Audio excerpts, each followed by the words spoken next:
म चाहिँ आज तपाईहरुलाई हाम्रो फाइनाइट डिफरेन्स भन्ने च्याप्टर लिएर आएको छु। यो चाहिँ हाम्रो एनएम को सायद यो 8-9 कति लेक्चर हो। एनएम को चाहिँ न्यूमेरिकल मेथड को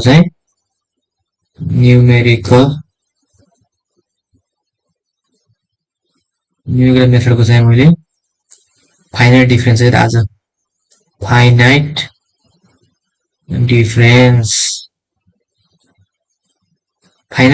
हाम्रो जहिले पनि 5 to 6 मार्क्स लगभग जहिले आउँछ क्वेशन। 5 देखि 6 मार्क्स जहिले हो, लास्टै इजी हो हामीलाई। त्यसको लागि चाहिँ तपाईले सबभन्दा सुरुमा फर्मुला जान्नुपर्ने हुन्छ। एउटा फर्मुला भनेको के छ भन्दाखेरि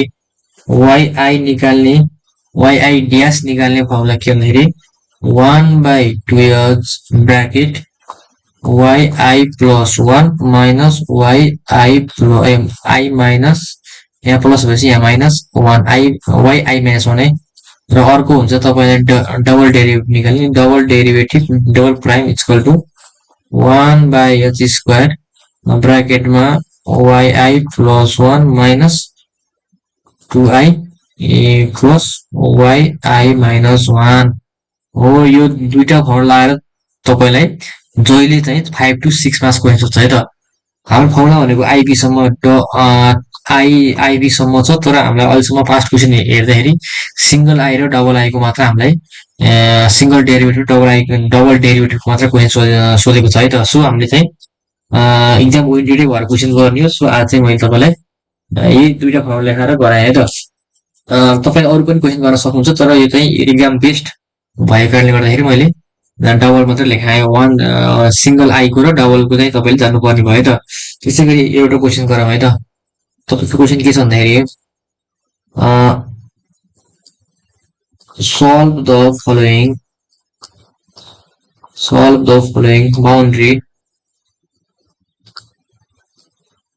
boundary value problem पनि भन्छ यसलाई, फाइनाइट डिफरेन्सलाई boundary value problem using finite difference finite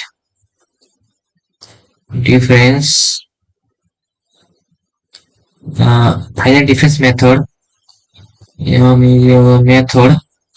र तपाईलाई दिएको छ by dividing interval into 4 sub interval. तपाईलाई यो क्वेशनले इन्टरभल दिएन भने तपाईले चाहिँ 4 इन्टरभल त तपाईले एजुम गरेर लिन सक्नुहुन्छ। तपाईलाई कहिलेकाहीँ इन्टरभल दिएन भने चाहिँ तपाईले इन्टरभल चाहिँ तपाईले m को भ्यालु चाहिँ तपाईले 4 मान्नु है त। क्वेशन दिएको भने चाहिँ जति हो त्यति मान्नु परिहाल्यो। र त्यसपछि double derivative square by dy square भनेको dx स्क्वायर भनेको sin x प्लस y छ सेमिकोलन y को भ्यालु चाहिँ 3 हुन्छ। x भ्यालु चाहिँ तपाईको 0 हुँदा y को भ्यालु 3 हुन्छ र त्यस्तै गरी x को भ्यालु 1 हुँदा y को भ्यालु कति हुन्छ 4 हुन्छ भनेको छ र यसको हामी जाम सोलुसनतिर। यो पनि तपाईको फास्ट क्वेशन हो। यो चाहिँ तपाईको 269 मा सोधेको छ र यो भन्दा पछि पनि तपाईको क्वेशन सोध्न सक्छ है त। यो लास्ट इम्पोर्टेन्ट एउटा क्वेशन गरेपछि तपाईलाई सबै चाहिँ मिलिहाल्यो, किनकि तपाईको त्यहाँ भ्यालु मात्र फरक आउने हो। एक्जाममा चाहिँ सोलुसन चाहिँ तपाई के गर्न सक्नुहुन्छ भन्दा गिवन इक्वेसन लेखे, गिवन इक्वेसन इज भनेर यसलाई मैले डबल प्राइम लेखे equal to sin x plus y लेखे है त। यो लेखे यसलाई मैले इक्वेसन आई भने है त। इक्वेसन आई भनिसकेपछि मेरो बाउन्ड्री भ्यालु कति भन्दाखेरि मेरो x भ्यालु 0 हुँदा y को भ्यालु कति छ 3 छ एन्ड अनि मेरो x को भ्यालु 1 हुँदा y को भ्यालु को चाहिँ मेरो 4 छ है त। यो भइसकेपछि मैले अब निकाल्नु पर्ने हुन्छ नम्बर अफ इन्टरभल भनेको सब इन्टरभल भनेको n को भ्यालु 4 दियो र मैले यसमा चाहिँ मैले स्टेप साइज निकाल्नु पर्ने हुन्छ। स्टेप साइज चाहिँ मैले स्टेप साइजको फर्मुला लेखौँ। Step size n step size भनेको के भन्दाखेरि b minus a by n है त। यो चाहिँ तपाईको स्टेप साइज निकाल्ने फर्मुला हो। स्टेप साइज भनेको n value step size h भनेको के भन्दाखेरि तपाईको यो x भ्यालु के x भ्यालु कति छ 1 छ अनि अर्को भनेको 0 ठुलोबाट सानो पछाडिबाट अगाडिको दैट इज 1 minus 0 by गर्दाखेरि तपाईँको 0.25 तपाईँको यहाँ स्टेप साइज आयो। र त्यसपछि अब तपाईँले गर्नुपर्ने हुन्छ एउटा टेबल। यो टेबल बुझेपछि तपाईँले हिसाब तपाईँको सक्यो कि लगभग सक्यो। यो टेबल चाहिँ तपाईँले बुझ्नुपर्ने हुन्छ है त। मेरो माथिपट्टि एक्स भयो, तलपट्टि मेरो वाइ भयो है त। सुरुमा मेरो एक्सको भ्यालु 0 हुँदा वाइ भ्यालु कति छ? एक्सको भ्यालु 0 हुँदाखेरि वाइ भ्यालु मेरो 3 छ। र मेरो स्टेप साइज मेरो कति छ भन्दाखेरि 0.25 छ है। 0.25 देखि 0 मा 0.25 जोड्दाखेरि 0.25 0.25 को एक्स भ्यालु छ मेरो छैन, द्याट इज यसलाई y1 माने। अनि 0.25 फेरि 0.25 जोड्दाखेरि 0.5 यहाँ पनि मेरो छैन y2। त्यस्तै गरी अर्को भनेको 0.5 मा 0.25 जोडे स्टेप साइज जोड्दाखेरि मेरो 0.75 र फाइनली मेरो 0.75 मा मैले 0.25 जोडेपछि मेरो कति आयो भन्दा 1 आयो है त। र मेरो y3 भ्यालु पनि थाहा छैन र हाम्रो x भ्यालु 1 हुँदा y भ्यालु कति छ मेरो 4 छ है त। यो चाहिँ तपाईँले गाउँ जान्नु पर्यो। र मैले चाहिँ माथिको लागि यसलाई चाहिँ मैले आई माने भने यो मेरो 0 1 2 3 4 है त। यो चाहिँ मैले यसरी गरेँ भने यो तलको चाहिँ मेरो यो मेरो आई यो मेरो यो चाहिँ मेरो y1 भयो, यो मेरो y0 भइहाल्यो, y0 y2 y3 यो मेरो के भयो y4 है त। र यो टेबल बनाइसकेपछि तपाईँले अब के गर्नु पर्यो भन्दाखेरि तपाईँले y डबल ड्यास भनेको तपाईँले कति देखा sin x प्लस y दिएको छ नि। यो y डबल ड्यासको फर्मुला के भन्दाखेरि 1/h square 1/h square yi plus 1 minus 2yi minus i minus 1 छ equal to sin xi plus yi छ है त। यसमा चाहिँ मैले 1/0.25 स्क्वायर भ्यालु गर्छु, i plus 1 minus 2i minus i minus 1 equal to sin xi plus y है त। यो भ्यालु पुट गर्दाखेरि मेरो 16 आउँछ। 16 अगाडि अर लेखेँ, 16 bracket yi plus 1 minus 2i minus i minus 1 है त equal to sin xi plus y हो।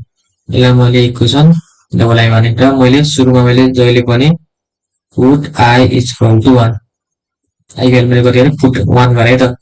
1 पुटेपछि मेरो के भन्दाखेरि के आयो भन्दाखेरि y2 minus 2y1 minus 2y0 equal to x1 plus y1 र 16 को 16 भइहाल्यो। y2 भ्यालु मेरो y2 नै छ, माइनस 2y1 भ्यालु y1 छ, माइनस 2 इन्टु x0 को भ्यालु कति छ भन्दाखेरि के y0 को भ्यालु कति छ भन्दा 3 छ मेरो, द्याट इज 3। द्याट इज मैले हेर्दै 3 राख्नु पर्ने भयो इक्वल टु sin x1 को भ्यालु कति छ मेरो भन्दाखेरि x1 को भ्यालु मेरो x1 को भ्यालु 0 हो र मेरो अर्को भनेको x को भ्यालु मेरो कति 1 हो नि त, किनकि हाम्रो यसमा पनि भ्यालु x को भ्यालु पनि मेरो के छ x1 नै छ प्लस y को भ्यालु मेरो के छ y1 नै छ है त, y1 नै छ y1 नै छ। यसलाई मैले के गर्छु भन्दाखेरि अब सिम्प्लिफिकेसन गर्छु। So 16 y2 minus 2y1 minus 6 into 16 minus sin x1 plus y1 हो, y1 इक्वल टु 0। त्यस्तै गरी 16 y2 minus 32 y1 minus 6 into 16 minus sin x1 minus y1 equal to 0 है त। यो गरेपछि मेरो एउटा भ्यालु आउँछ, के भ्यालु आउँछ भन्दाखेरि x1 को भ्यालु कति भन्दा x1 को भ्यालु दिएको छ हामीलाई, x1 को भ्यालु कति देखा भन्दाखेरि x1 को भ्यालु कति दिएको छ भन्दाखेरि 0.25 हो x1 को भ्यालु, x1 हैन x1 दिएको सरी यार तपाईँको x0 को भ्यालु 0 हो, x1 को भ्यालु x1 को भ्यालु 0.25 हो, x2 को भ्यालु 0.5 हो, x3 को भ्यालु 0.75 हो र x को भ्यालु 1 हो नि त। सो x1 को भ्यालु चाहिँ 0.25 राख्नुपर्ने भयो त। x1 को भ्यालु 0.25 राख्दा 16y2 minus 32y1 minus 6 into 16 minus sin 0.25 minus y1 equal to 0। र तपाईँले जहिले पनि हामीले एनएममा हिसाब गर्दा तपाईँले सम्झिनुपर्ने हुन्छ हाम्रो एनएमको सबै हाम्रो क्यालकुलेसन भनेको केमा हुन्छ, डिग्रीमा हुँदैन। सो हामीले जहिले पनि रेडियनमा पुट गर्नुपर्ने हुन्छ। सो जहिले पनि ट्रिगोनोमेट्रिक आउने बित्तिकै हामीले के गर्ने, ट्रिगोनोमेट्रिक आउने बित्तिकै हामीले सुरुमै यसलाई रेडियन मोडमा लिएर गएर यसको भ्यालु निकाल्नु पर्ने हुन्छ त। यस्तो गर्दा मेरो भ्यालु कति आउँछ भन्दाखेरि 16y2 minus 33y1 equal to minus 47.75 चाहिँ मेरो इक्वेसन आयो त। यसलाई मैले ट्रिपल आई माने है त। ट्रिपल आई मानिसकेपछि मैले फेरि यसलाई अब म फेरि भ्यालु पुट गर्छु। Put I equal to 2 value put गर्छु है त। फेरि मैले आई को भ्यालु मैले कहाँ पुट गरेँ भन्दाखेरि इक्वेसन मैले डबल आईमा पुट गरेँ है त। इक्वेसन डबल आई पुट गरेँ। भ्यालु पुट गर्दाखेरि मेरो के भन्दाखेरि 16y3 minus 2y2 plus y1 आयो। मैले सिधै लेखिदिएँ। अनि पर्सेन्टेज मेरो sin x2 प्लस y2 लेखेँ है त। ल्याएपछि मेरो हाम्रो x2 भ्यालु कति छ भन्दाखेरि हाम्रो 0.5 छ। कसरी भन्दाखेरि x2 भ्यालु कति हो, x2 को भ्यालु मेरो 0.5 है त। र यो भ्यालु पुट गर्दाखेरि मैले इक्वेसन कति निकालेँ भन्दाखेरि 16y3 minus 33y2 plus 16y1 equal to 0.4794। यसलाई मैले आइबी माने। आइबी मानिसकेपछि फेरि मैले हाम्रो त y1 y2 y3 आएको नि त इक्वेसन। हामीले यो तीनटै भ्यालु सल्भ गर्नको लागि हामीलाई चाहिन्छ तीनटा इक्वेसन। सो मैले दुईटा इक्वेसन भनिसक्यो हाम्रो ट्रिपल आई र आइबी बन्यो। अब भी इक्वेसन बनाएर मैले त्यो इक्वेसन ट्रिपल आई आइबी र भीलाई सल्भ गरेपछि मेरो y1 y2 y3 भ्यालु आउँछ। त्यो भनेको हाम्रो के हुन्छ, रिक्वायर्ड सोल्युसन हुन्छ है त। त्यस्तै गरी फेरि पुट मैले के गरेँ, अब पुट आई को भ्यालु 3 पुट गरेँ। 3 पुट गर्दा चाहिँ मैले के गरेँ भन्दाखेरि y को y I plus 1 4 value minus 2y3 plus y2 equal to sin x3 plus y3। र मैले यहाँ मैले x3 भ्यालु कति राखेँ भन्दाखेरि x3 भ्यालु कति आयो भन्दाखेरि x3 भ्यालु मेरो यहाँबाट आयो 0.75 0.75 र y को भ्यालु कति भन्दाखेरि y को भ्यालु कति आयो भन्दाखेरि मेरो y को भ्यालु मेरो कति हो 4 हो नि त। यसलाई मैले 4 राखेँ त। यो सब भ्यालु राख्दा मेरो इक्वेसन कस्तो आयो भन्दाखेरि minus 33y3 plus 16y2 equal to minus 633.318 आयो, जुन चाहिँ हाम्रो भी इक्वेसन हो। र सल्भिङ ट्रिपल आई आइबी ये गरेर हाम्रो क्यालकुलेटरमा हाम्रो तीनटा इक्वेसन सल्भ गरेपछि हाम्रो भ्यालु के आउँछ भन्दाखेरि हाम्रो तपाईको y1 को भ्यालु कति आउँछ, y को भ्यालु x को भ्यालु 0.75 भएको बेला y को भ्यालु कति आयो 2.927 आयो। त्यस्तै गरी y2 को भ्यालु y को x को भ्यालु 0.5 भएको बेलामा हाम्रो 3.05 आयो। त्यस्तै गरी y3 भनेको x को भ्यालु 0.75 भएको बेलामा मेरो कति आयो भन्दाखेरि 3.398 आयो। यो चाहिँ हाम्रो के हो, रिक्वायर्ड सोल्युसन है त। ल आजको लागि यति नै। योभन्दा पछाडि म तपाईहरुलाई अर्को टपिक लिएर आउनेछु। त्यति बेलासम्मको लागि गुड बाई, स्टे ट्युन्ड।